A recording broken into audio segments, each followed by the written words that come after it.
You see German cars, German electronics, and German brands everywhere you look.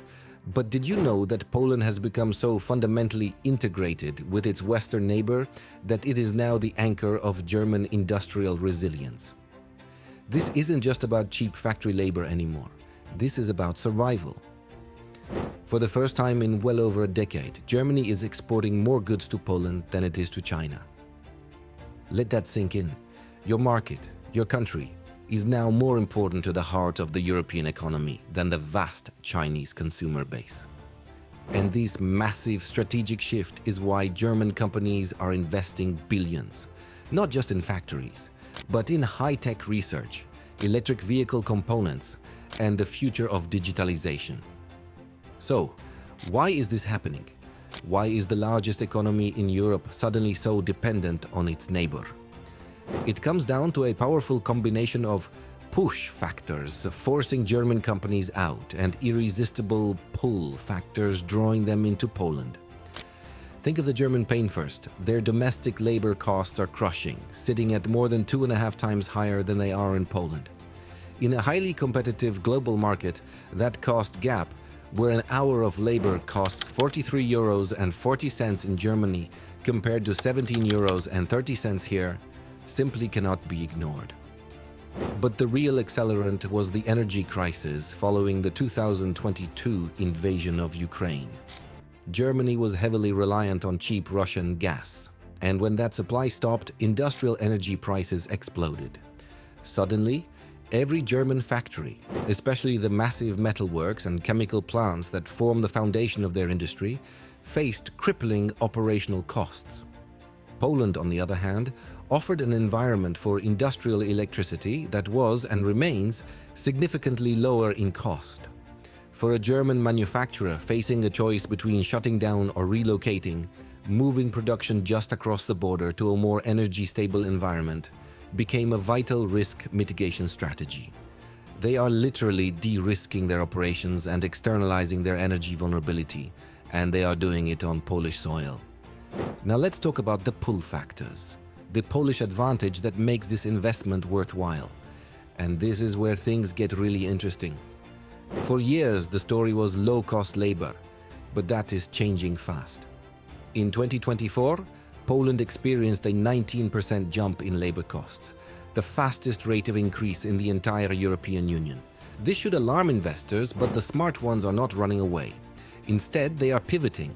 They are shifting their investment away from simple assembly line work that relies on minimal wages. And they are doubling down on what Poland truly offers: a strategic, logistical backbone and incredible human capital.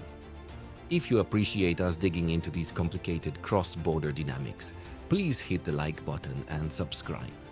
It really helps us keep these deep dives coming.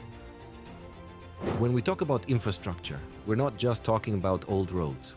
Poland has received massive EU cohesion funding, hundreds of billions of euros, which has transformed your road and rail networks, adding over 4,000 kilometers of modern highways and expressways. For a German firm running a just-in-time supply chain, this means proximity is useless unless you can actually move goods quickly and reliably. That world-class infrastructure turns Poland from a cheap place to build something into the essential backbone of Europe's supply chain security, as many industry analysts are calling it. This is why German e-commerce companies see Poland not just as a cheaper place for fulfillment, but as an indispensable logistics hub for accessing the entire Central and Eastern European consumer market. But the shift to high-value investment is clearest in technology and talent. German corporations are not just hiring factory workers. They are aggressively tapping into your deep pool of technical graduates. Companies like Diebold Nixdorf and Arvato Financial Solutions are establishing major shared service centers and hiring hundreds of specialists in cutting-edge fields like financial services, cloud architecture, and modern software development in cities like Katowice. The shared Central European time zone makes management easy, and your technical talent pool is vast and highly skilled. This is a direct response to the shortage of skilled workers that Germany itself is experiencing. German R&D investment is flowing into Poland because it's the most efficient way to drive their own digital transformation and integrate essential AI and Industry 4.0 applications. This means the money being invested is smarter, focused on high-skill employment, and designed for the long haul.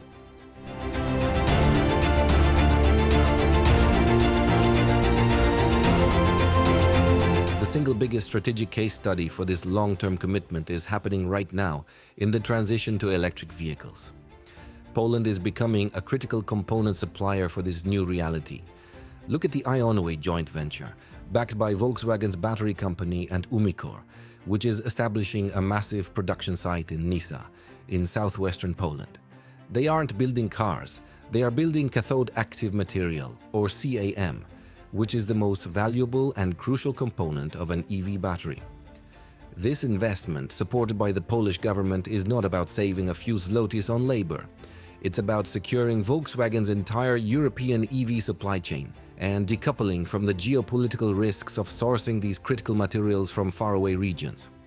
This is a deliberate act of nearshoring resilience, making Poland a secure, green and high-tech industrial asset.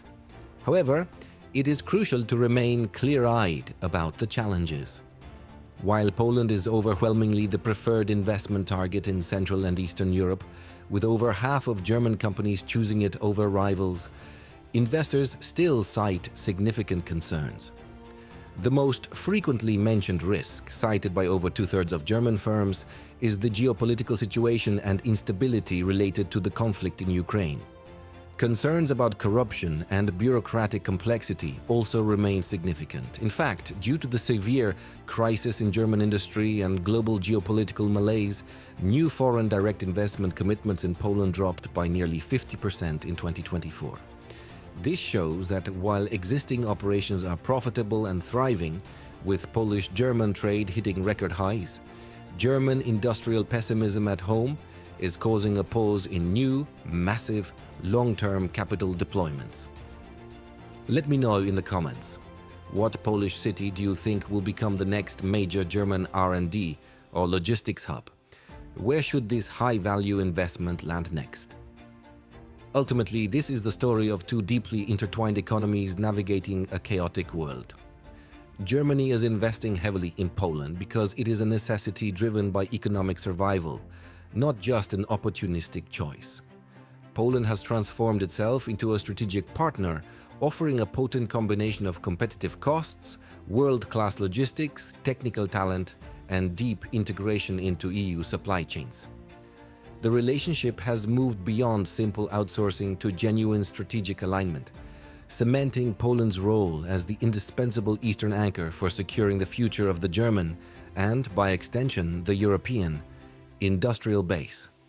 This interdependence ensures that the massive flow of German capital and commerce will continue to shape Poland's economic landscape for decades to come.